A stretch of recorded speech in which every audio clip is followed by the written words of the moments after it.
Get in Roblox Error Code 524.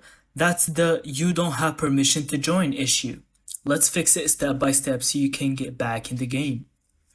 This error usually pops up when you're trying to join a VIP or private server without an invite. Make sure you're using a public server or request an invite from the server owner.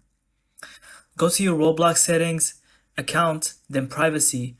Under who can invite me to private servers, set it to everyone or at least friends. This ensures you can actually join invites.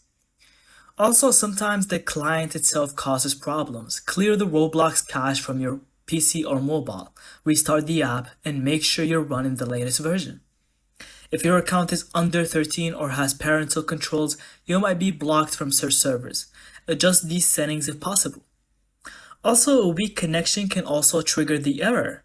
Restart your router, use a wired connection if possible, and disable any VPN that could be interfering. And that's it. Thank you so much for watching. I hope you found this video helpful, and don't forget to leave us your thoughts in the comments.